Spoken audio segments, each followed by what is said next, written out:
Connecticut man in mid-season form is already getting into it with the number 54. When we saw Logano come flying on that hauler lift gate, man, we knew that 2024 was going to be great.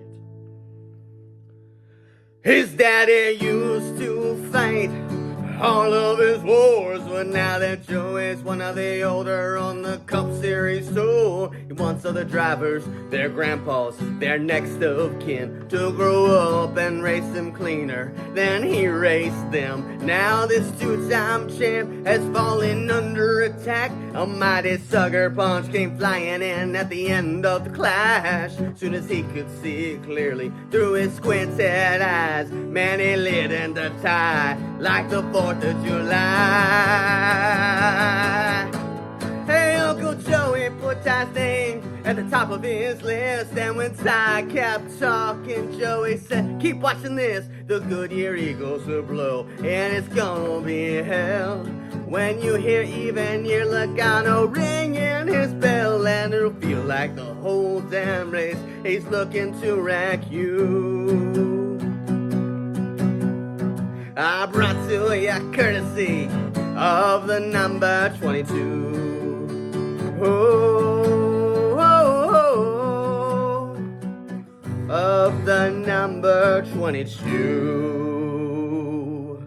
Rest in peace, Toby Keith. A fitting tribute to Toby Keith by our own Michael Massie. Hello, everybody. We are back. It is the Frontstretch Happy Hour podcast, season dose of the podcast. My name's Trey, Lyle. I am one half of your permanent hosting duties.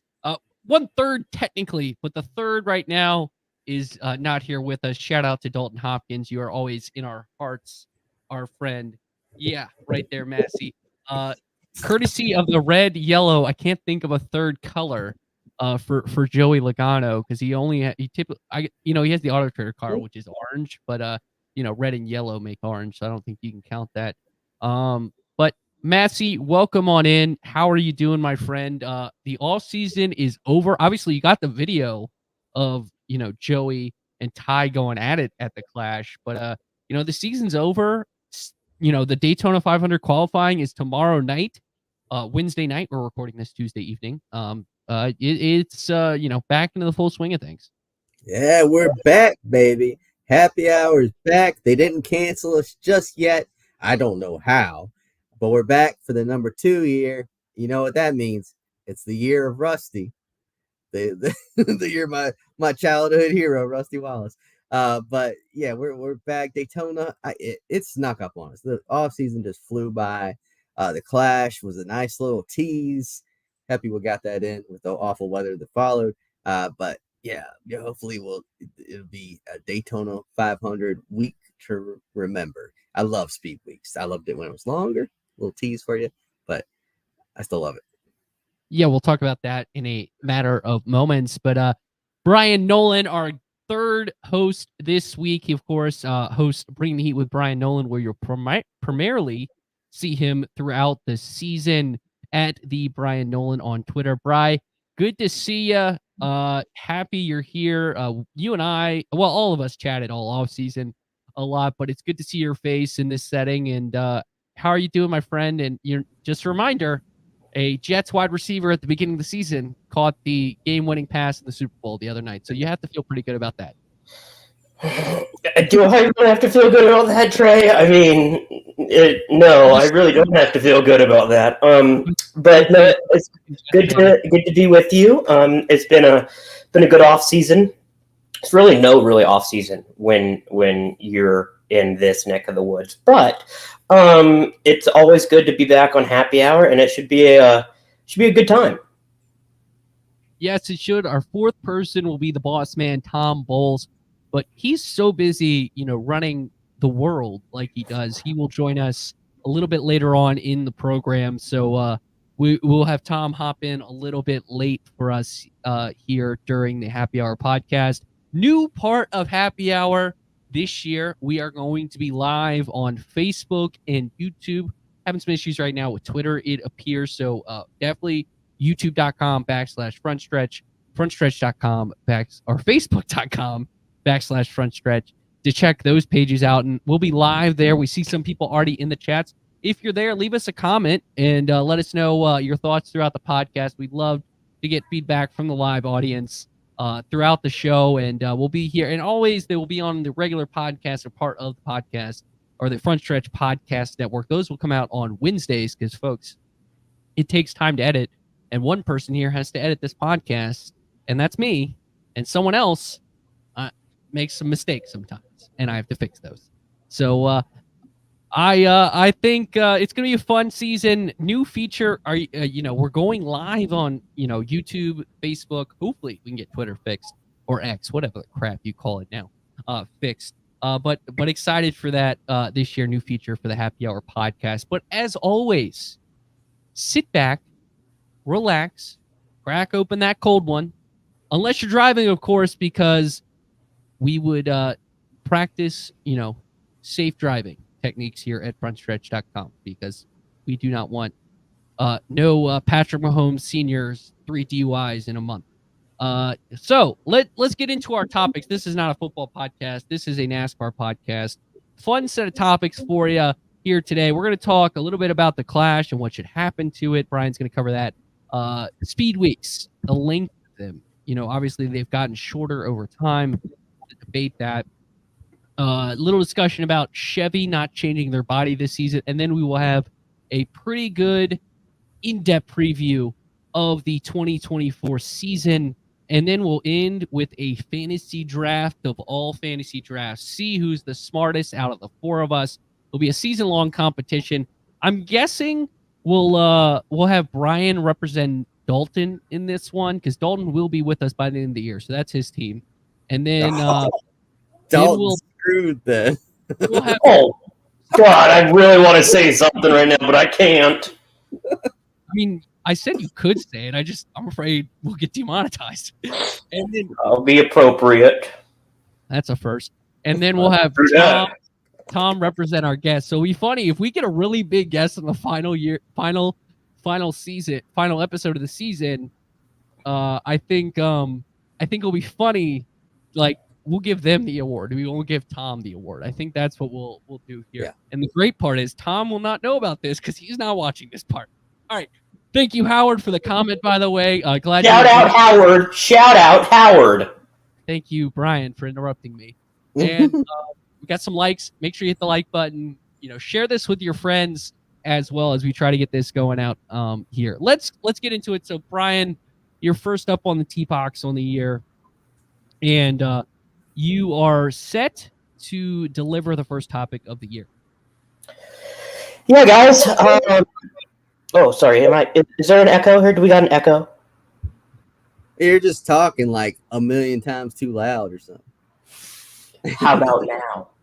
Just go ahead. I changed your volume a little bit. Go ahead. Oh, okay. So we good, Trey? Okay, cool. Yeah, third year at the Clash at the LA Coliseum. It was a little different. Moved up to Saturday night. However, it feels like we're getting a little stagnant. How we can describe water sometimes in the summer being a little stagnant. Mosquitoes get there. It feels like we're going into that territory where it's becoming stagnant. It's becoming the normal. So what should happen with the Clash? Dale Jr. was on Dale Jr. download, wanted to go back to Daytona. I personally disagree with that. There's been rumors about Mexico City, according to Adam Stern, and then I think a report from The Athletic about maybe Guadalajara, Mexico City. It obviously has to be in some kind of warm weather climate. So I think my question is, where should the Clash be if it was scheduled to move somewhere? Massie, you want to go first on this one? Yeah. So I've thought a lot about it. Obviously, I don't think you can go back to Daytona because you remember those last couple clashes at Daytona? It was the road course. The road course was just kind of boring. But I'm talking about the last one. It with the wreck. Oh yeah, it did. It had a cool finish, but it was like spread out before that. But the other ones, like I remember, I think it was 2019. Paul Menard led the whole race and then the last lap, Jimmy Johnson wrecked him and won. But it was just like single file the whole time. And it was Eric just Jones winning with a busted up race car, and because Denny Hamlin was a lap down and just pushed him. yeah. Like it just wasn't. I don't know. It was just everybody would go tear up all their stuff, or either that or ride single file and tear it up the last lap. And I just think a lot of teams, a lot of fans really got turned off to it. It seemed like there's a reason the Clash, they started doing other stuff with it. If it was a success at Daytona, why would they have left? But I don't know. I think the Clash in LA has kind of worn out its welcome. Mexico, do we really want to go there? I mean, I love Mexico. I've been several times, but like that's a long ways to go just for a little exhibition where you might send home 12 people or whatever.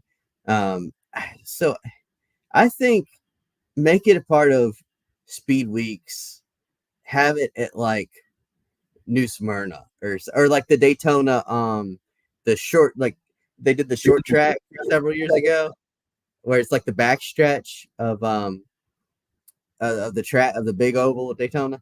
Do something like that. Just something to mix it up that could play into Speed Weeks that isn't actually racing the oval. That'd be my idea. Either that or take it to a new market every year. Take it to Denver one year, Seattle, or Dallas, or I don't know, just Washington, D.C. Let's just spitball in some cities. New York City. We got to go to New York. We need a race in New York City. But yeah, that'd be my idea for it. So I think this argument is like twofold. It's like who should participate and where should it be? Because the argument is like, should it just be the pole winners? I think one year they did like pole winners and stage winners and maybe the playoff drivers because they wanted more participants. I think you could, if you want to do it Daytona, you would limit the Wreck Fest by having just pole winners, maybe even stage winners, and that's like 12 cars at most. Like make it like your all-star race where you have to be incentivized to get in. That's how I would do it at Daytona, because we're about to talk about like, should Speed Weeks be longer? Well, one way to make Speed Weeks longer was having the Clash at Daytona, and that when it was the Bud Shootout, and that actually got me hyped for the 500. But I agree with you, the race did not get, this package sucks at super speedways. So would I be wanting to do a super speedway race? Like, what if you kind of take like, Homestead only gets one race a year. Why don't you put the, I would be okay with the Clash at Homestead, like, and you kind of, build towards Daytona because that's in Florida. But I think ultimately you need to be experimental with it and taking it to new markets. I kind of agree with you. Not Mexico City, but like test if Canada would work. I think, well, not in January. You can't do Canada in January. Never mind. Ignore that. I don't think you can do New York City. Snowmobile race. You can't. I don't think you also can't. You really can't do New York City in February. It'd have to be a summer event, I think. Yeah, you can't do New York City in February. You could do an all-star race in New York City. Like North Wilkesboro would be pushing it, but you could like say, all right, we'll do the all-star or the Clash at North Wilkesboro and the all-star race in New York City or something like that. But I think you need to look at warmer weather environments and go from there, because it's also what's one way to ensure 99% of the time that you go with the Super Bowl, especially when Fox is hosting it. Like, do it in New Orleans this year. Figure that out. Ooh. Super Bowl's in New Orleans. Fox is hosting the Super Bowl. Like, imagine Tom Brady like helping with NASCAR coverage because they're paying him so much money that they need to use him. You know what I mean? Like, I think, like, what if they attack New Orleans? Because I think they could figure something out. Like, you do it at, Tiger Stadium. You do it in Death Valley. Think about that. Like, the Clash at Death Valley would be sick. Go Tigers, by the way. What about a race in London at Wembley Stadium? I think that would be pretty hot. Obviously, cost would be astronomical, but I mean, if you could get Louis we've been hearing in it, I'd be in. I mean, people want to be they want to go off the United States and into Canada or Mexico. Let's make it even further. Let's go to England. Come on, people. Let's do this. Good day, mate. We're not going to Australia. Good try. Hey. Good try. Hey, Australia has the opposite weather of us, right? So like during the winter here, that's their warm season. That'd be a pretty good place to go. I was gonna say also thinking about London, Wembley's outdoors, and it rains every day. Yeah. Oh. But I mean, Silverstone's a sick. I love that track. That'd be cool to do. Yeah. It's a road course, but I would love to see because the Silverstone is such or Le Mans. Like if you do Europe, you should do an iconic track in Europe, like Le Mans. Like maybe it's like the idea of like, we teased bringing NASCAR to Le Mans. Now we fully bring NASCAR to Le Mans or something like that. That would be cool. Yeah, I would like it. Super. Like I think one layer that made the Clash so good that first year in LA, and I believe both of you went the first year. I didn't. I did. Massie didn't. Massie went years 2 and 3. Okay, Bryan, and I think you'll agree with this, is the fact the Super Bowl was in LA. Yeah. And they did it the Sunday before the Super Bowl, meaning basically everyone's starting to arrive for the Super Bowl. And that if you're going to get new fans, you got to make it part of Super Bowl week. Like we're going to cross, boundary line, but WWE has their WrestleMania in Philadelphia, and they did a kickoff news conference for it this past Thursday. They didn't do it in Philadelphia. They did it in Vegas where the Super Bowl was because they knew a large amount of people would be there. I think, especially with your broadcast partner hosting the Super Bowl this year, which Fox is hosting the Super Bowl this year, doing it in the New Orleans area. Like, I think it's 90 minutes between them, New Orleans and Baton Rouge, which would not be, No, it's 60 minutes because Anthony Mackie in that famous hype video for the national champion said a 60-minute drive for a 60-minute game. So it's an hour. So do it in Nolen. I think that'd be awesome. Yeah, I think so too. Have Joe Burrow come out, or you know what? Just have Ed Ogeron do everything. Go Tigers! Oh yeah, go Tigers! Oh, this is a big great NASCAR race, baby. I love this. Go Tigers! Go Tigers! Hey, I mean, it worked. It could have worked for USC too because he coached there. All right, Speaking of speed weeks, everyone, let's make sure we talk about speed weeks. It's obviously for the last couple of years, I think since 2020, speed weeks has been shortened to, instead of a full week, a half week, starting on Wednesday nights with the qualifying compared to when it used to be the Sunday. Actually, it used to be Super Bowl Sunday, right before the Super Bowl qualifying for the Daytona 500. Massie, you wanted to talk about that? Yeah, so it actually would be like 10 days of speed weeks back in the day because the Clash would be Saturday night, and then the Sunday would be Daytona 500 qualifying. And I think they had some practices for the Clash or something, like before that. So I think it was like 10 days of speed weeks. It was actually crossed into 2 separate weeks to make it speed weeks instead of the speed week. And even before that, like, they'd be down in January testing at Daytona.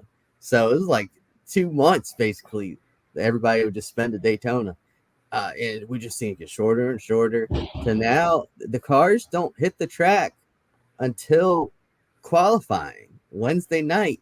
So really it's Wednesday, Thursday, Friday, Saturday, Sunday. 5 days is what Speed Weeks is now. And that just feels too short to me. I realize we shouldn't have 100 practice sessions like back in the day. It's too expensive, and the travel and all that. But what do you guys think? Do you think there's like a happy medium somewhere, or do you think it's fine as is? I think it needs to be at least one more practice session, at least before like the duels or Daytona 500 qualifying. I mean, just going straight into qualifying for the Daytona 500 and then going straight into the duels with no practice whatsoever. I mean, it's like, come on, let's get at least one practice. After that, personally, I think it's fine. I was saying there's a good example of a mistake that happened last year was Chandler Smith. Yeah, Chandler Smith. They couldn't get the car right, and they couldn't correct it. Obviously, sorry to interrupt, Bryan, but there needs to be a happy medium. I'll let you finish your point. Not you're gonna. I think he finished his point. Honestly, I did finish my point. You're good. Oh, okay. I thought I didn't let you. All right. I was just saying I agree with you. I think there needs to be a happy medium with the class. Like, was it 20? Like, it's like what, an hour practice session and that's it. And it's after qualifying, after the duels. Like, if you 55 did minutes. 55. Okay. Close enough. Oh boy. 5 minutes will make or break your season. So I think the best way to do it is if you did 2 45-minute practice sessions, you did one and you kicked it off, let's say Tuesday tonight. You did one practice session tonight, qualifying on Wednesday, duels Thursday, practice what's this Friday, right? And then you have the rest of the races and then the 500. Knock on wood, hopefully on Monday or hopefully on Sunday, even though it looks wrong with you. I'm not going, so I'll be okay. But hopefully on Sunday for the Daytona 500. I think if you start I agree. There's no buildup. It feels like it's like, oh, we're here. Yeah. Like that was the unique part, and it's why I think the Super Bowl has gotten to where it's at. Like, I was more invested in the Super Bowl buildup than like the first half of the Super Bowl. But like, you have Super Bowl week where, and I'm not saying you're going to have to rent out a convention center and have a Radio Row, and it's not the Super Bowl. But having that week build up, having your major outlets there all week, even if it starts on Tuesday, that would mean the teams arrive on Monday. That is a literal, that makes it a week. And you do qualifying or practice on Tuesday, and then you build from there. It's definitely missing that build up that, it used to be. I will say this. One part I do like about the schedule, I get why they used to have the duels during the day on Thursday. But I like it so much better at night on Thursday night so more people can watch it. Because I remember back in the day, my dad and I would watch the duels that night. It's because luckily we had a TVR and we could record it. But it's so much better that it's at night so everyone can watch it live because people in America, actually, work during the day. I used to have one of those VCRs, and I used to have like a tape recorder, and I had to manually record it because it was at 1:30 my time, and I had school till 3:15, so I didn't even get to see it live. So, part of me now is like, man, I wish it was like that when I was growing up. But I still like it.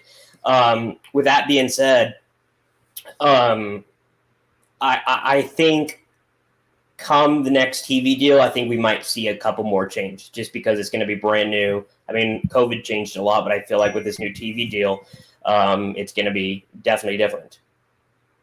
Yeah, and I think with this new TV deal, which we talked about on the last episode, all the practice sessions will be streamed either on Max or is it all on Max or on Prime? Prime as well. It's like the first half is Prime, the second half is Max.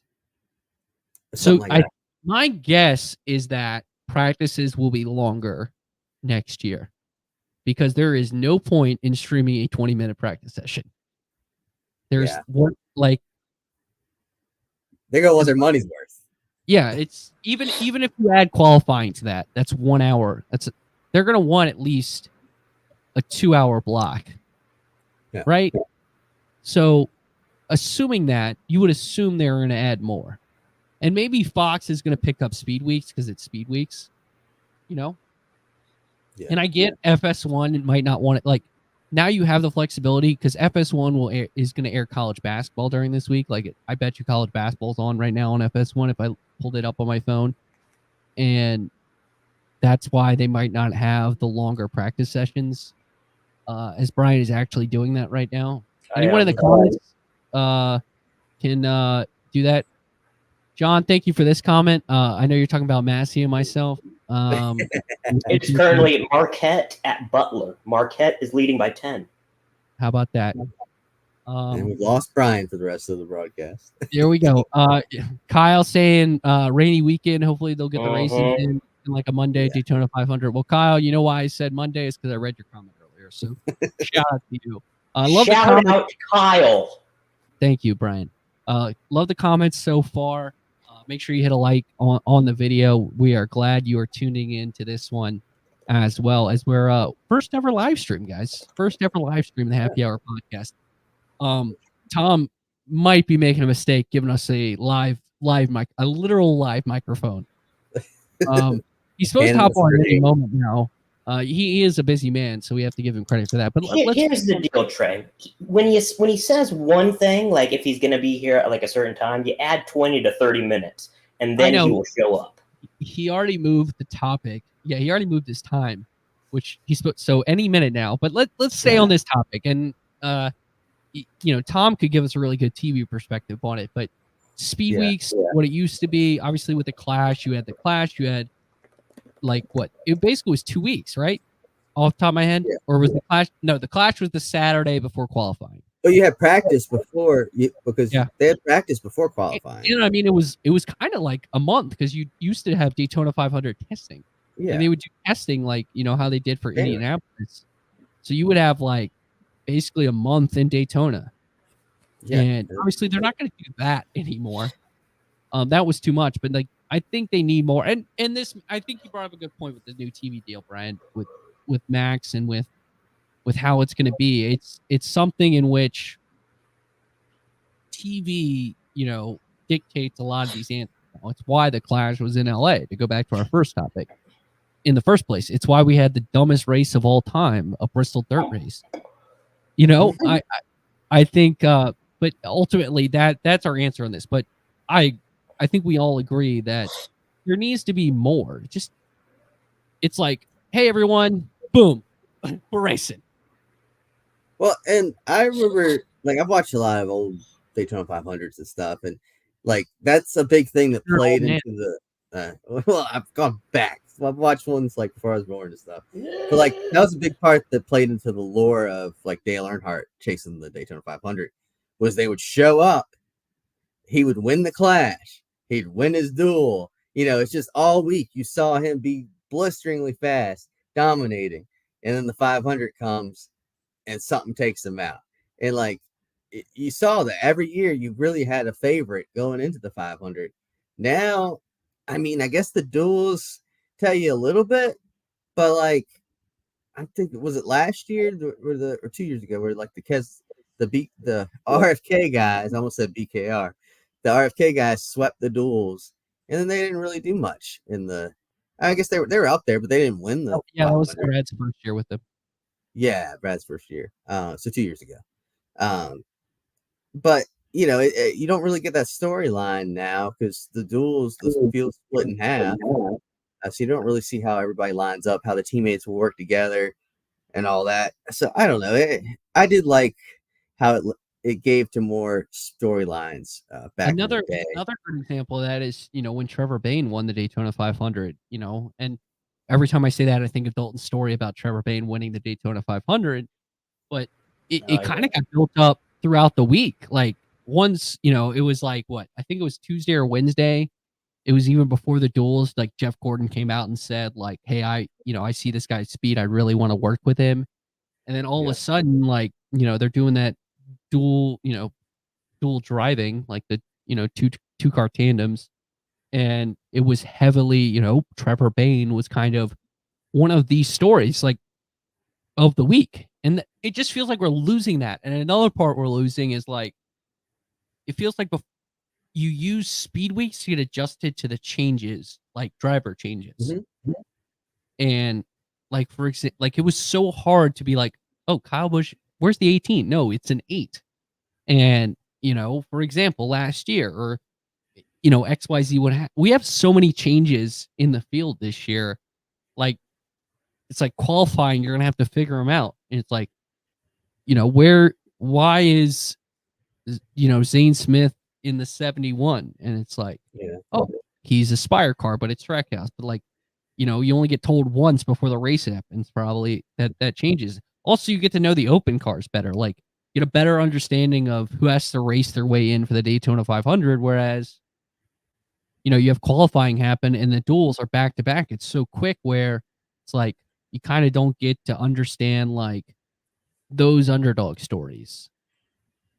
Yeah, like the year Brad pushed his own brother, Bryan Keselowski, in to make the race. Like, you don't really. Well, part of that is, we only have 42 entries now, right? Yeah, that's the big thing that I hate is there's no like go or go homers. Like, remember when there was like 52 cars entered one year? We had like 9 people go home, and like Michael Waltrip and Paul Menard and like Dale Jarrett and David Rudiman, all those guys went home.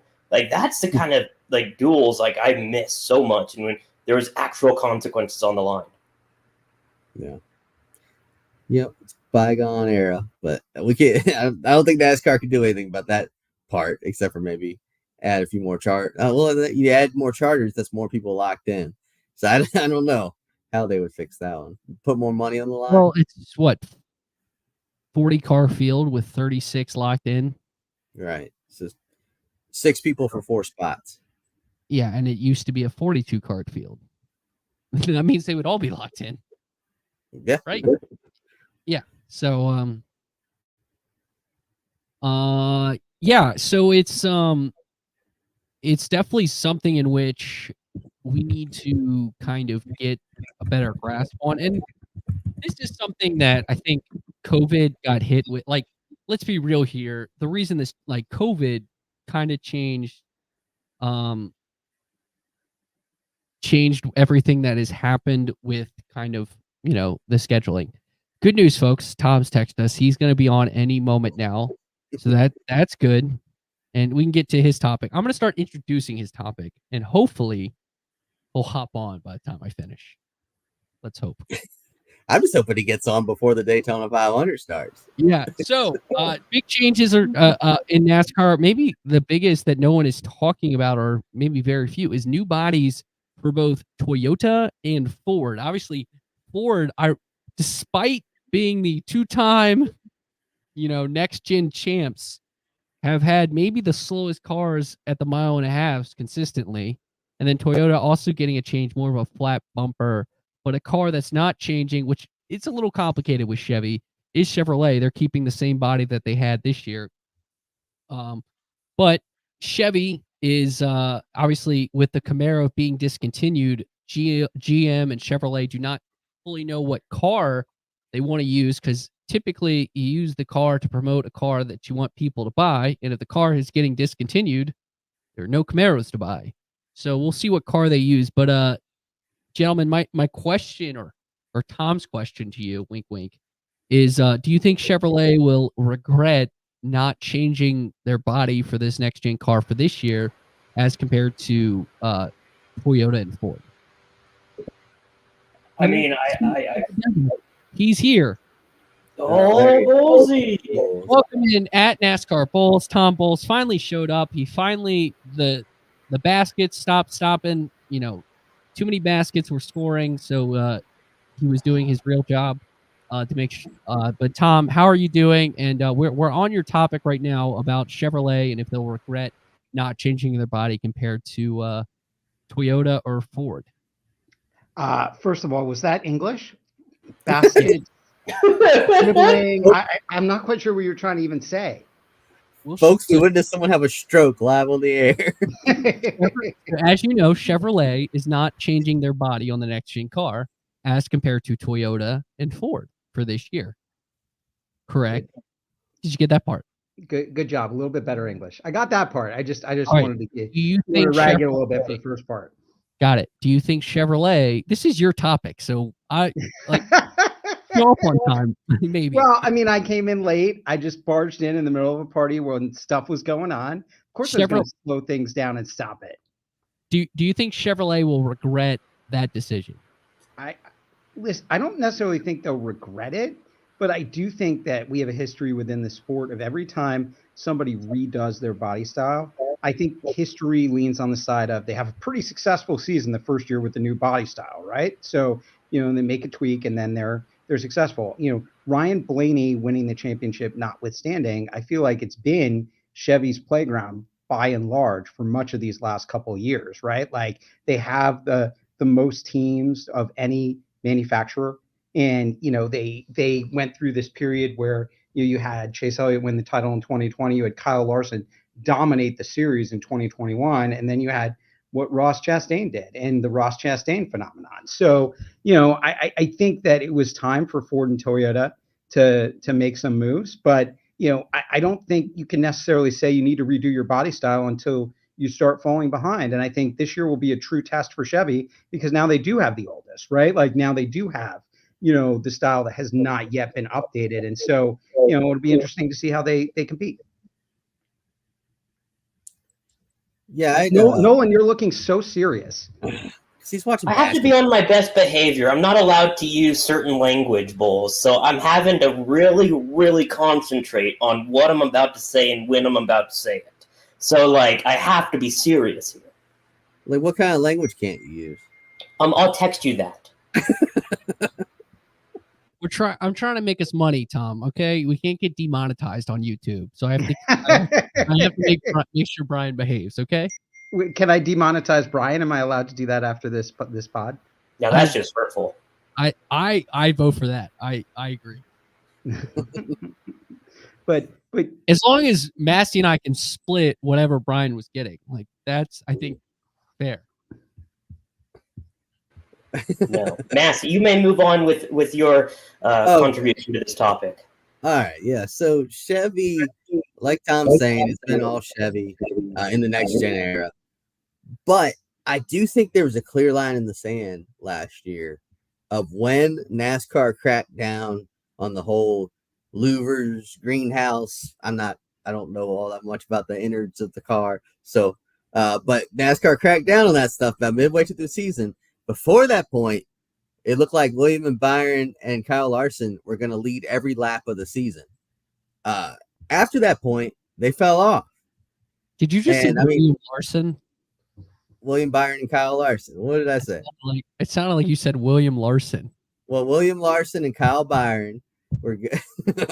But no, so there was a clear fall off, though, after NASCAR. I'm not saying Hendrick was cheating. I'm just saying there might have been a little bit of. They were working in a very, very thin gray area. Yes, they're working in the gray area. NASCAR told them to get out of the gray area. And I think we saw Hendrick lose a little bit of speed after that happened. Because at Phoenix, when they went back, Ryan Blaney was faster than both of those guys. Whereas in the spring, Hendrick kind of had it going on. But so given that they've already fallen a step back, and now these other two manufacturers have new cars that are going to be faster, I think we're in for a rough year for Chevy. I'm not saying they're going to go winless. They have, Hendrick Motorsports is going to get their wins.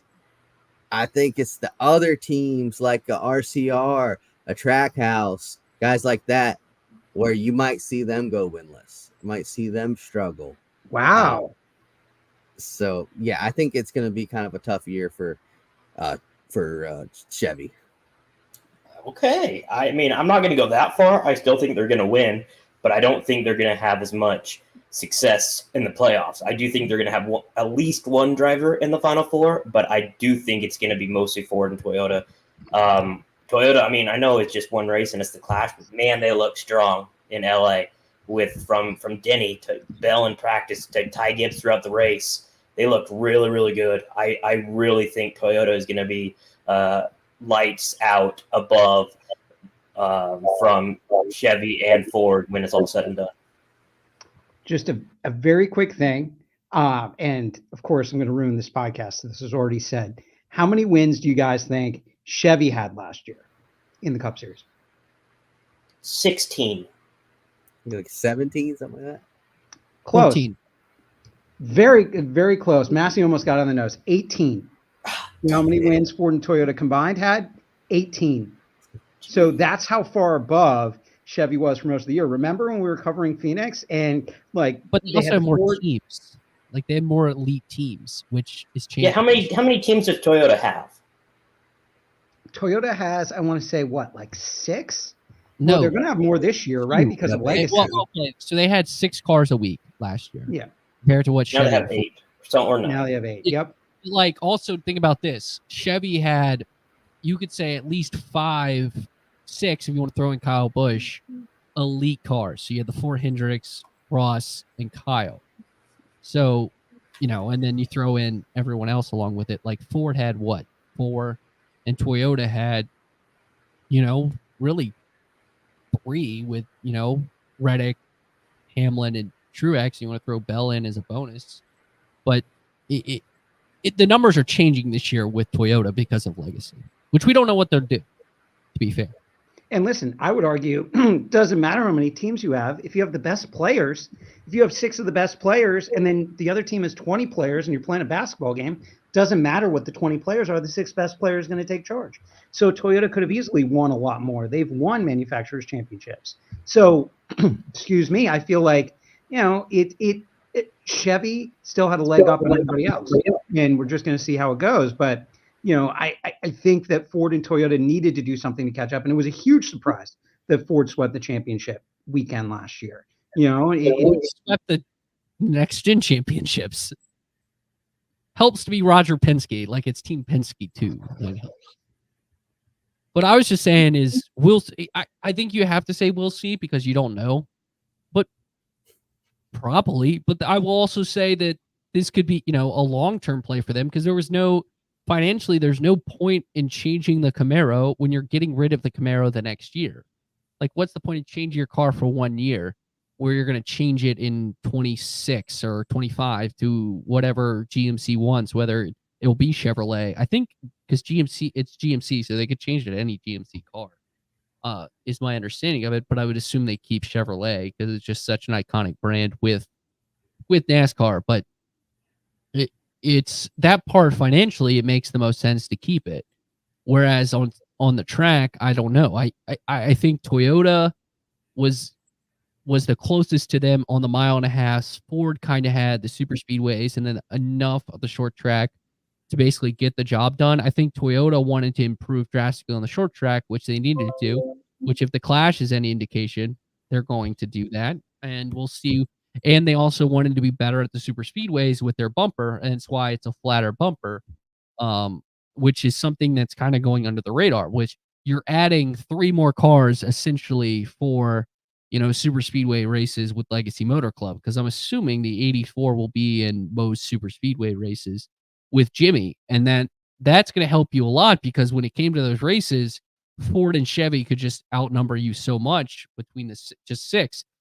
I think that's where Toyota is going to make a big stride this year. It's not just the fact that they kind of have a better designed car for, pushing, but also they're going to add 3 more cars to their fleet, and taking 3 away from Chevrolet is a big thing as well. All right. Speaking of that, it's time for an in-depth preview of the 2024 season. Gentlemen, I'm just going to ask you a couple questions real quick, heavy hitters. We got a couple questions. We got breakout star, rookie of the year, biggest disappointment, and then Final Four and champion. We'll start out with, who do you think will be the breakout star of the NASCAR Cup Series in 2024? Tom, you can go first since you're the boss. Wow, putting me on the spot. So I think there are a couple different options, and I'm going to throw a little recency bias in here because of what he did in the Clash. But I really thought we saw a little bit of development of Ty Gibbs in the last 10 races that might have been unnoticed. I may have taken somebody's choice. Took Ed Lane's choice. Yes. I think I might have taken somebody else's choice in this foursome. I'm going to get it at the end of this pod. I am sorry. I should have looked at the outline a little bit better, but we didn't write it down or anything. Yeah. Well, I have to tell you, I think Ty has a lot of growing up to do, and I think that's the wild card, right? I could see him getting himself in like a Joey Logano situation from like many years ago. That whole thing with him and Harvick at Pocono, where Logano came out and said she wears the fire suit in the family, that whole deal. Because I think he's still got a little maturing, but man, is there a lot of talent. And if Toyota can hit it early on and, Gibbs gets that one win, I think a lot of times we've seen when people win for the first time and they're on the cusp, you have a bunch of wins that follow that. And I think there's a really, really good shot that Ty could become, you know, a Ross Chastain type where he comes out and wins like a bunch of races. He's on the best Toyota team. You know, I think he's got a great opportunity to cash in, and, you know, 2024 could be that year. Shocking. You go with the layup. I'm gonna go with the guy that had a really, really disappointing season last year, and it wasn't really his fault. I mean, technically it was, but it really wasn't. I'm gonna go Alex Bowman. I think Bowman needs a good year, and I think he's gonna. I mean, it's kind of like what Tom says when someone is trying to get their first win. It's also when someone's trying to break a winless streak, and for Bowman, he's trying to break a winless streak. He did not win at all last year, and it's been quite a few races since he has gotten back to victory lane. So I do think that winless streak is going to come to an end. Could be fairly certain, or fairly soon, I should say. And then once he gets that streak off of his back, he could get a couple extra wins. And you never know what happens in the playoffs. All you got to do is get hot. You classify Bowman as a breakout star? I mean, he's already won a bunch of races. He didn't win last year. But I didn't say bounce back. I said breakout star. Like, it has to be someone. You consider Ty Gibbs to be a breakout star? He He didn't hasn't win won yet. He hasn't won yet. Just stop it. So I think that Ryan Blaney is going to be the breakout star this year. Boy, you got jokes, Massie. As well as Kyle Busch. I think Denny Hamlin might be a breakout star. What about Mike Trout for baseball? I hear he's right on that. Shohei Ohtani. I think Shohei Ohtani is the breakout star in baseball. Hot take, Patrick Mahomes is going to really break out this coming year. Y'all are so very funny. Use some certain adjectives right now. We're just trying to goad you into swearing and then just blame you for the demonetization. I can see the smoke coming out of his ears right now.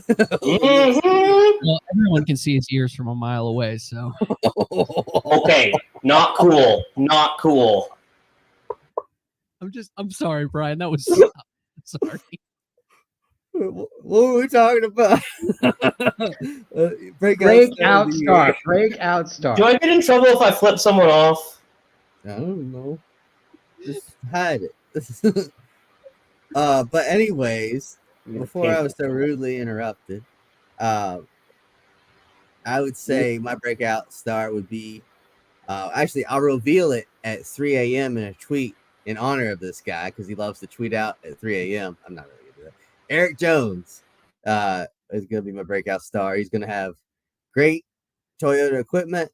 I think Jimmy Johnson and Matt Kenseth over there now too are going to have that team pointed in the right direction. He looks good in next gen car races already. Won at Darlington 2 years ago. I think you could see him be a breakout star. That's not a bad one. I'm going with someone who can't win Rookie of the Year this year because obviously he's competed in the Cup Series enough. Actually, he can win Rookie of the Year, so I'll pick him for Rookie of the Year. I just double-checked that. Shout out to Zach for saying Josh Berry. We'll talk about Josh Berry in a second. But I'm picking someone who's going to essentially be the third Trackhouse car this year, and I think has loads of talent and is clearly getting a lot of investment from Trackhouse. And I'm going Zane Smith. I don't know if Zane will win a race this year, but I would not be shocked if he outperforms Daniel Suarez. And I think that will be a very interesting under-the-radar battle this year between the 71, which technically is a Spire car, but I think most people will treat it as a third Trackhouse car. The way Trackhouse is providing the pit crew, providing the car, providing everything, and is kind of renting that charter this year. It's just essentially a Spire entry every week. So I'm going to go Zane Smith for this one, and that leads into my Rookie of the Year, which will be Zane Smith. I think he will do better. I just don't trust SHR enough with Josh Berry. I do like Josh Berry a lot. I think he could do some great things. I think he could be dangerous at Martinsville, given SHR's had success at Martinsville. But I think Zane Smith is poised to have a really big year. And just to let y'all know, NASCAR announced today the official contenders for Rookie of the Year: Josh Berry, Zane Smith, Carson Hocevar, and Kaz Grala. So you can't pick Alex Bowman again, Bryan, just to let you know. Darn you, Trey. Darn you. Um, My choice is going to be Josh Berry, like Zach was saying in the comment section. I do feel like he and Rodney are going to hit on some races. I do feel like Martinsville, maybe Bristol, they're going to be top 5, and you never know. Sometimes they can sneak a win here or there. They got 6 chances to win at a super speedway, so I think he's easily gonna win Rookie of the Year for the Cup Series. I'm going the 4-car. Go ahead, Tom. So I don't want to be called the layup guy. So I want to quantify this. Yes, I do think Barry is going to win it, but I really only say that because we're not quite certain yet how much investment is in the Spire cars, right? So if the Spire cars run like Corey ran last year, even with the extra cars, you know what I mean? I don't know. I don't know if they can catch Josh, but if there's a little bit of additional investment, they have the right, like, time in the wind tunnel and the right connections to get the right information they need between races. I think Carson's going to be really strong. I think he's going to be stronger than Zane. He's already proved that he can run top 20, top 15 in a cup car that's not optimal. And, I think Stewart Haas Racing has a lot to prove this year. Tony's distracted. Tony's off running an HRA, doing some other things. I think that Haas is, back to the late 2000s days, where before Tony came on, they really didn't have the support that they needed. I don't know if you guys remember those days with Johnny Sauter running one of those cars. Jeff Green. Yep, Jeff Green. Those were not good days for Haas. And, you don't have Harvick in-house. I know you still have Rodney Childers, but you don't have the type of driver that's going to take it over the finish line. Not that Josh is a bad driver, but I think we saw it in the Clash even with Noah. I think Noah did a Herculean job to qualify for the main event, and then he was dog what for the main event in the Clash. And I kind of wonder if that's going to be SHR the whole season. So Barry falters a little bit. I think it'll be Carson, but I think you got to go with Barry because of the success in the 4. Massie, you get to round it out. Is that? I mean, I feel like we're disrespecting Kaz Growler here, but he's a great driver, but I just don't think he's got the equipment to. Which I think he can do good things in the 36. He just cannot do. I don't trust the 15. But they were a lot better at the Clash. I'll give them that. Justin Haley was fast at the Clash. Fast every year there.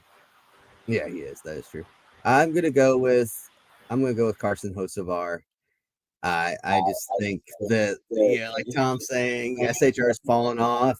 They haven't. My biggest thing is they haven't replaced the sponsors that left. It just feels like there's big gaps in sponsorship there. There's no Busch Beer. No Busch Beer, no Smithfield. That's 2 big losses. But I mean, I guess Tony Stewart does have a little more free time than last year. But too soon. But yeah, I'm gonna go with Hocevar because he ran really well in that 42 car last year, and when he ran race for Spire, he looked good. Just a lot of natural ability. I think he'll, I think he can get some top 10s, top 5s. Brian, to explain that joke to you, I'm saying Tony Stewart has more free time because SRX shut down, so he has 6 more weeks of free time. Oh, my bad. Sorry. Yeah. Sorry. Sometimes you have to spell things out for Mr. Bryan. So I think it's Hocevar. I think Spire's getting better and better.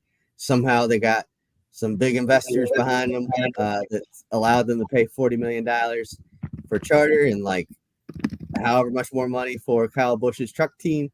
So they're roll. I want to get me some more about that. Some more of that Spire money. Give me some of that.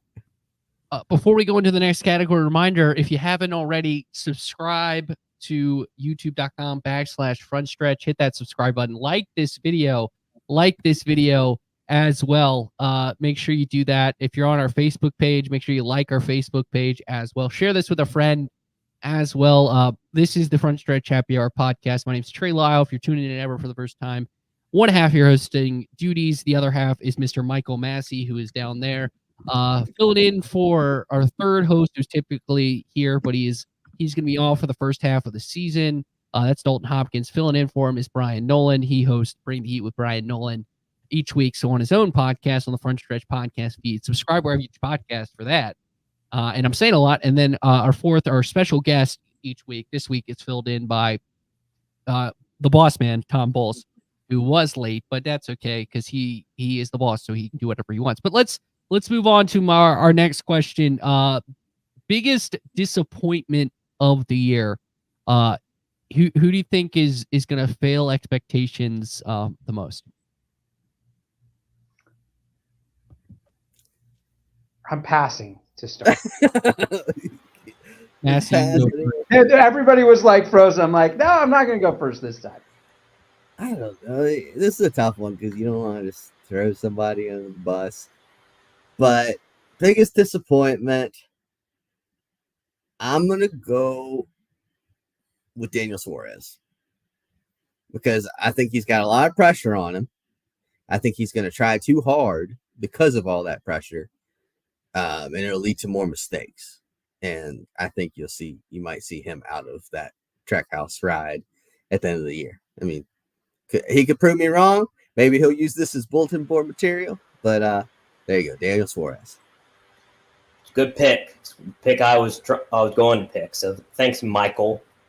I'm going to go with Austin Cindric since I can't pick Suarez. I just think I haven't seen anything that will make me think otherwise.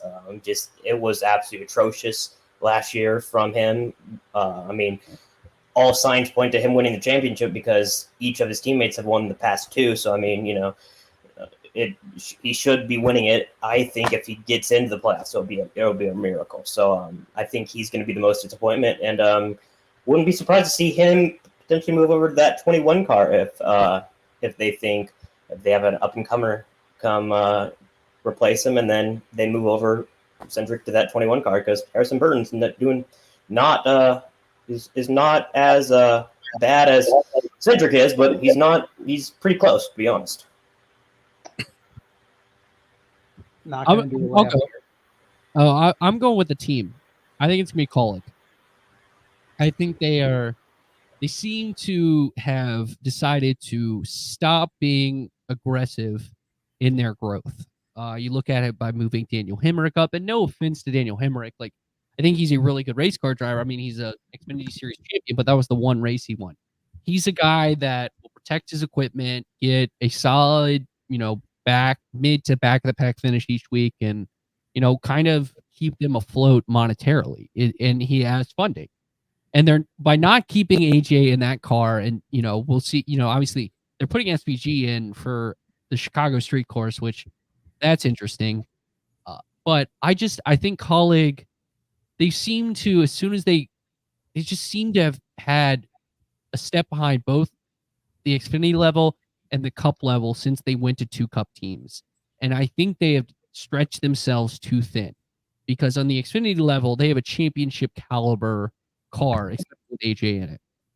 And I'm afraid that they've stretched themselves too thin and have kind of lost that aggressive mindset.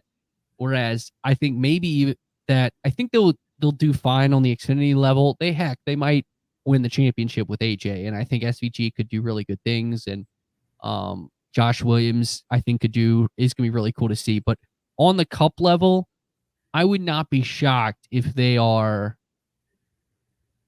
I don't want to say competing with Rick Ware, but maybe Spire passes them as a team this year, and that sort of level of it. They fall even farther in the back of the pack. So I'll go with Kaulig. What I was starting to say is I'm not going to go for a layup here. I was doing a lot of thinking about it, and to kind of bring a bunch of topics together. Chevy's going to be a little bit more behind the 8 ball this year. With Kyle Larson. No, I'm going to go with the guy that people are going to turn off the podcast when I say this. Chase Elliott is going to be the biggest disappointment this year. Well, there goes our viewers, Tom. Thanks a lot. Yep. And I think it's a battle of expectations, right? Because after missing the playoffs, he's coming back, and people are thinking, all right, this is going to be the bounce back year. He needs to make a statement. Kyle Larson's eclipsed him as the top driver at Hendrick Motorsports. How is Chase going to fight back from this? Can he carve his own lane? Like, let me tell you something.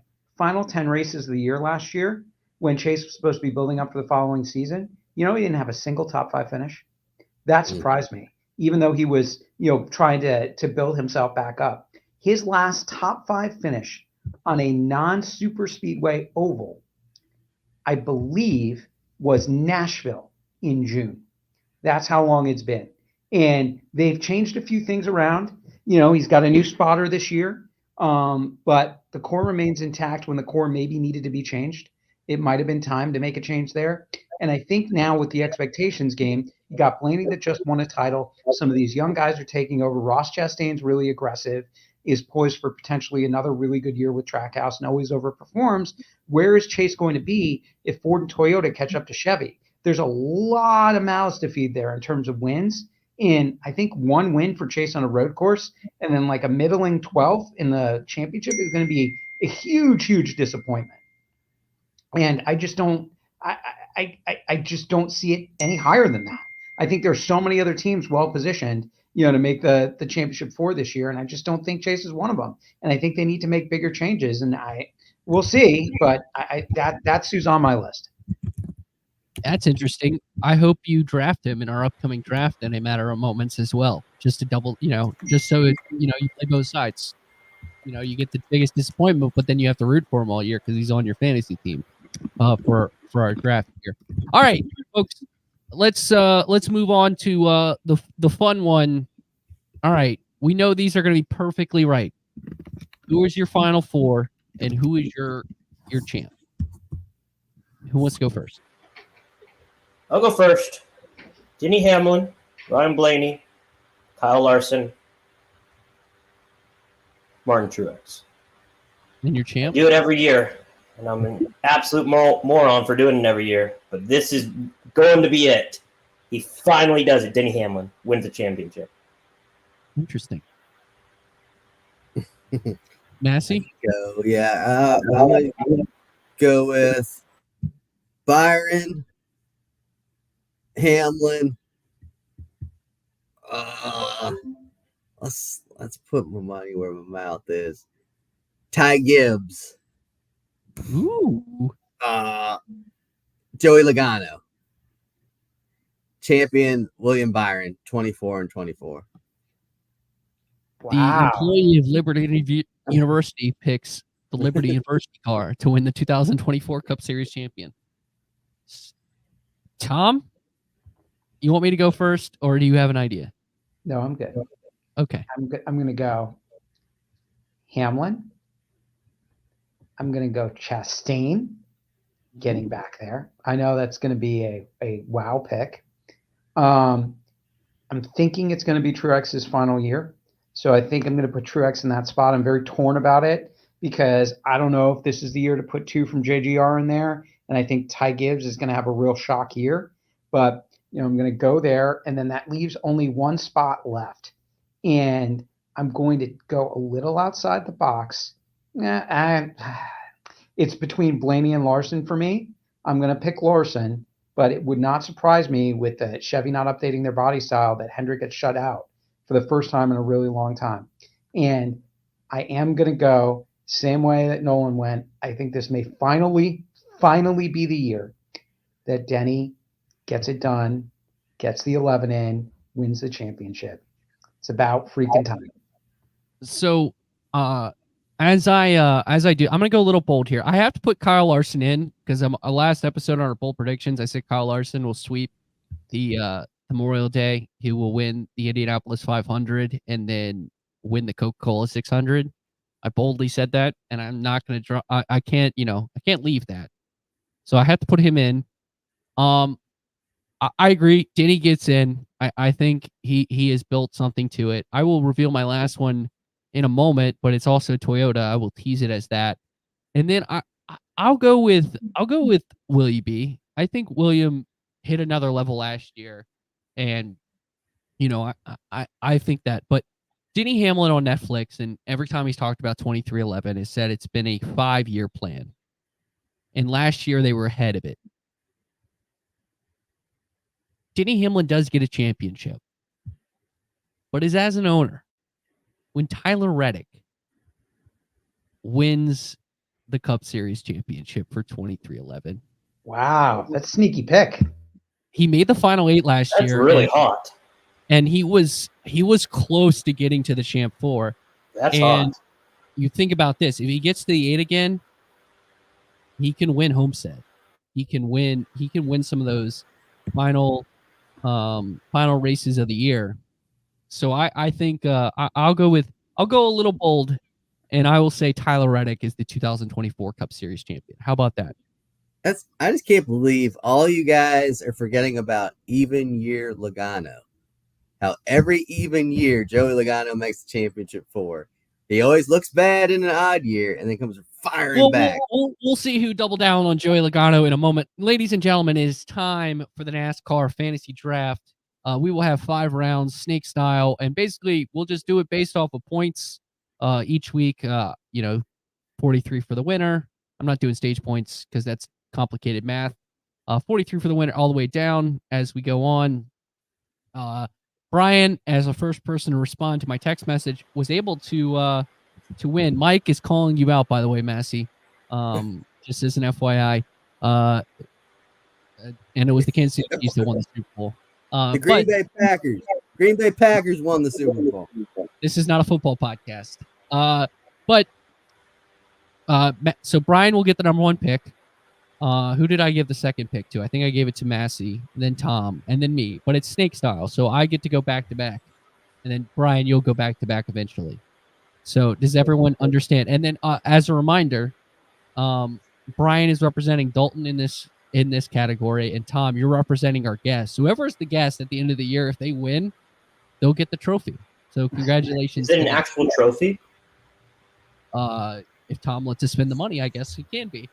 So you're As saying operations manager, I approve.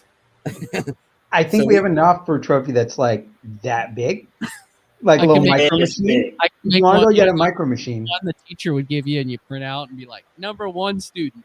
And we can do that. But let's get into this. We're gonna pick 5, so we'll have 20 total drivers. Is 16 could be just I think we need to go a little extreme here. Bryan, you have the number 1 overall pick. Who do you want to select? Ooh-wee. He's never won Daytona 500 before. He's won a Daytona before, though. He won the championship last year. Ryan Blaney. So you're going against your championship pick by not picking Denny Hamlin number 1 overall.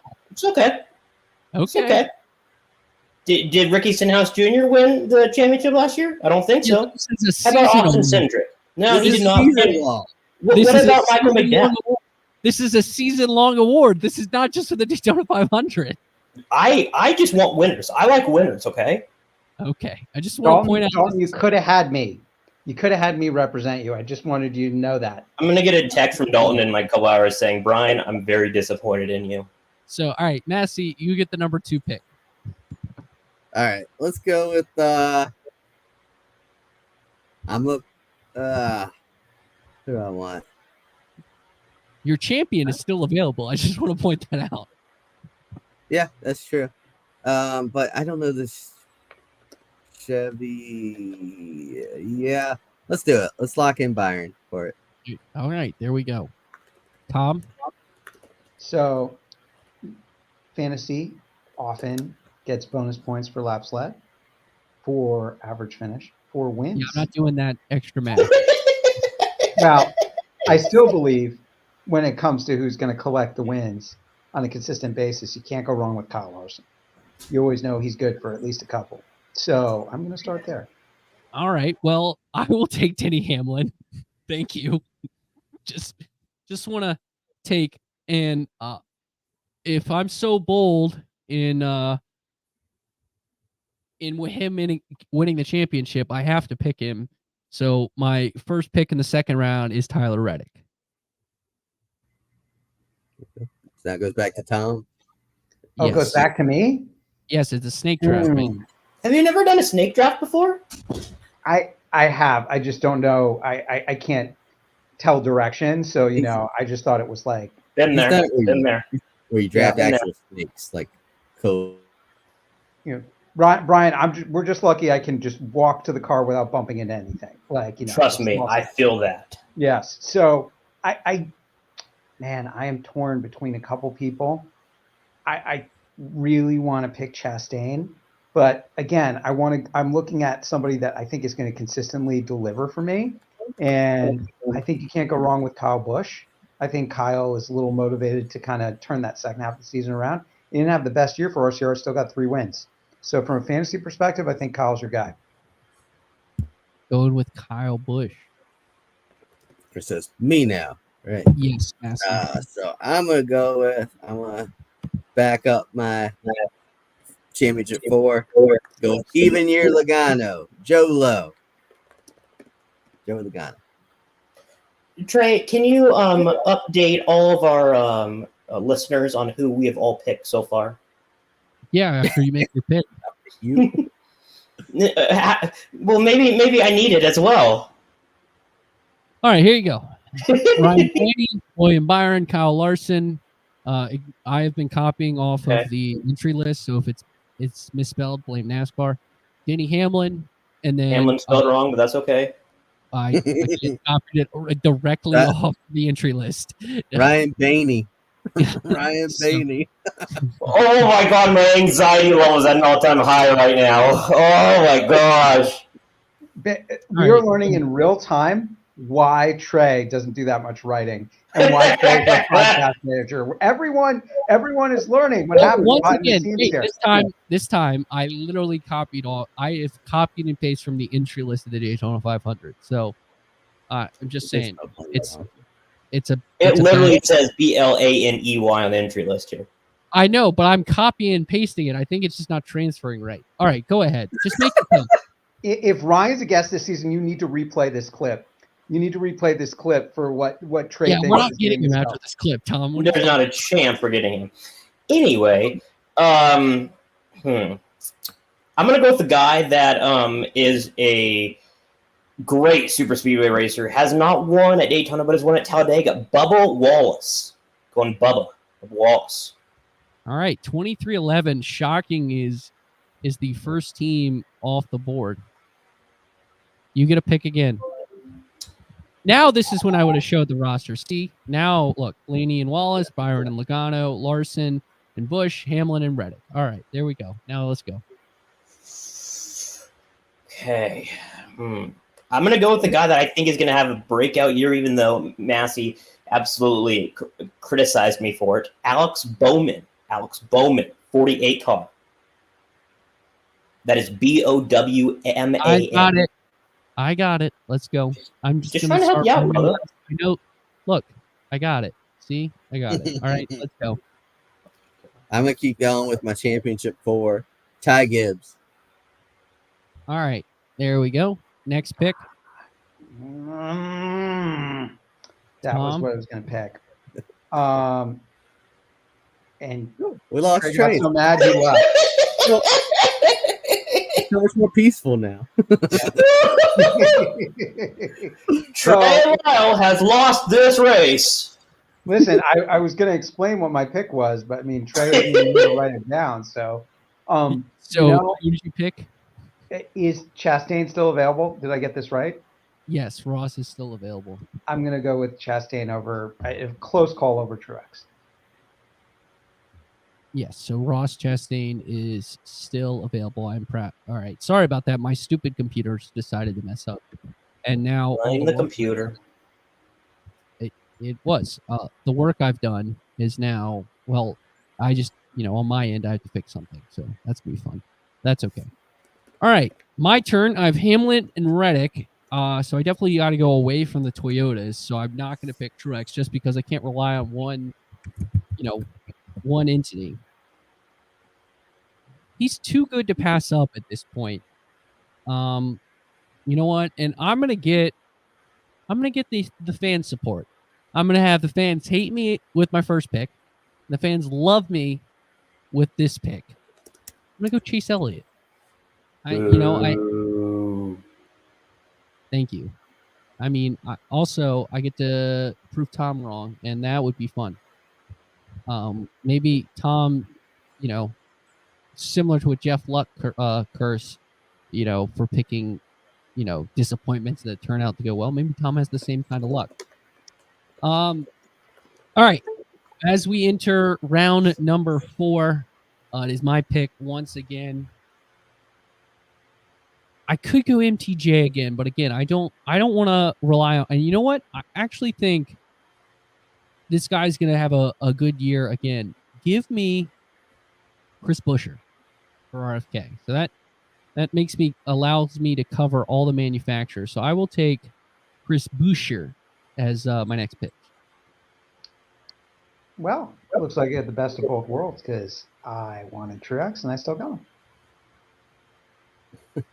There you go. All right. I can't see the thing again. It's hard to know who's left.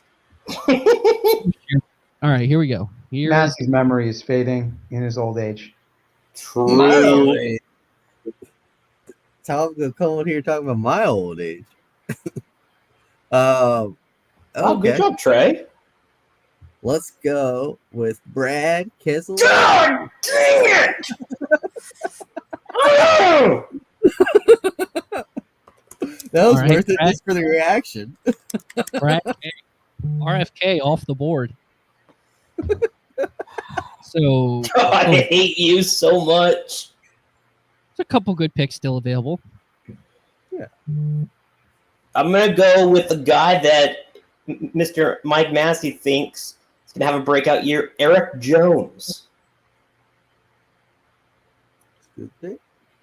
All right, that will do it for round 4. We have one more round left. As you can see, the teams here. Give us your thoughts on who you think has the best team so far in the comment section down below. But Bryan, your final pick in round number 5. I'm going to go with a wild card just because I feel like he is good for the sport, whether we like it or not, just because he has a great personality. And that's probably a controversial take in itself. Noah Gragson and the 10. Interesting. So you're going with Noah, looking for you talk about bounce back. He's looking for a big bounce back after a very disappointing season that ended probably in a way that is also disappointing from a personal view, but also on the track he was not doing that well. Anyways, Michael, your final pick. I just realized that we've done the same thing Netflix did and overlooked the guy. I was who's hoping in the you championship.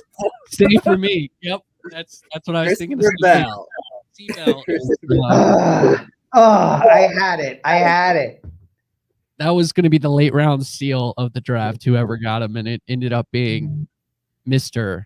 Michael Massie getting Christopher Bell. Now I need to go back to the drawing board. I thought I had that quietly just kind of snuck in as my final pick. Now I really don't like anybody that's left on the board. I'm looking to see if, he was picked. I think I'm going to end up going with someone that wouldn't necessarily be my top pick, but I'm maybe going to go for a little bit of a wild card here. I'm going to go Ryan Preece. Ooh, I was not expecting that. Ryan Preece. I would assume Briscoe would have been the pick out of Stewart Haas, but you go with Ryan Preece here. Why is that? Just his faith on the short tracks? Yeah, I think that Ryan was close to a bunch of better finishes last year, and I think early in the year he had a lot of momentum. Remember, he had the pole, I want to say, at the Bristol Dirt Race or something to that effect. Martinsville. Martinsville. Sorry, thank you. And in the spring, there were several instances. Coda was one of them. I could think of where he got involved in scrapes, and if he wasn't in them, he would have had a lot more momentum. And I think that eventually took its toll over the second half of the year. But with Harvick not there, you need an aggressive driver that's on the front lines, that's kind of leading the way for them. I'm not sold on Gragson yet as that guy. He doesn't have enough experience. So I actually think that Preece could be a breakout. I think he could eclipse Briscoe under the right circumstances. That's interesting. I thought Chase Briscoe to get a Stewart Haas car, but you know what? I have to put my money where my mouth is, and I said he would be a breakout star. So I'm picking Zane Smith as my last pick here on this list. So that will do it for our draft. Again, give us your thoughts on the draft. here in the comments section down below. Like this video, share it with a friend. Gentlemen, good luck this season, and be prepared to lose to me. Should be fun. Should be fun. Hopefully, I can just make Dalton proud, as much as I am proud of him. Hopefully, he is proud of me. Yeah, I don't know about that. I think my draft is an A+, and Bryan's is like a D-. And you guys are somewhere between there. I'm an A++ because I'm the host and I can mute all of you. All right, that will do it for this episode of Happy Hour. Let's set up the season. Bryan, at the Bryan Nolen, he bringing the heat with Bryan Nolen each week. Podcast, great podcast. Make sure you subscribe to the Frontstretch Podcast Network for that. Massie, what are you at M_Massie22? What are you cooking up for this season? Yeah, so you can catch me here every week on Happy 7:30 Hour. Tuesday nights, live. Yeah. And then I'm going to be writing Fire on Fridays column on frontstretch.com. You can check that out this week. I'll write it on something related to the duels. We'll see. And then I'll be at some races coming up. It'll be Vegas is my next race. So, if you come to a track, look for me out there. I'll say hi. I don't mind talking to people. But yeah, follow us along on this epic journey. Tom, are you doing anything this year? Yeah, I'm undecided. I may just sit it out the whole year, No, I'll be at Daytona by Thursday. DYN is going to be Tuesday nights this year, although the season preview for DYN is coming out tomorrow night. It's not going to be tonight. What'd you say, Trey? I said that's Did You Know for the new people. You didn't even get it right. Oh. Did you notice? It's DYN. Yeah, I know. Said, did you know? And you say I'm the stupid one. I never said you were the stupid one. I just you often do. Well, I have my dumb moments too. All right. Did you notice? That's what I meant to say. I was going to change my display name to give you the answer of who the dumber one is, but I'll hold off. I don't want to get demonetized. DYN NASCAR Bowls on Twitter. You could see me in a bunch of different places, both on the website, across NASCAR TVs, and potentially. And I have my Monday column on CBS. There we go. That will do it for this episode. As always, I will be here every Tuesday, 7:30 live on at least Facebook and YouTube. We're working on getting Twitter fixed, but make sure you join us. Subscribe to our YouTube page. Subscribe to the Frontstretch podcast feed. I'll be featured a couple times on Bringing the Heat this year, I guess. I help Bryan with that. Are you going to be coming on tomorrow, or is it Massie? It's Anthony. We talked about this. We're going to have someone who's joining Daytona on the podcast. And I'm the dumb one this time. My bad. It was your idea to say Anthony, too, by the way. And that will do it for this episode of the Happy Hour podcast, because we've gone way too long. For Bryan Nolen, for Michael Massie, for the boss man, at Tom, at NASCAR Bulls, because I forgot to mention that before I messed up. Thank you so much for listening to this episode of the Frontstretch Happy Hour. Yes, Phil, we are well. Love you, Phil. Love you, Phil. Love you. That will do it for this episode of Happy Hour. Adios, everybody.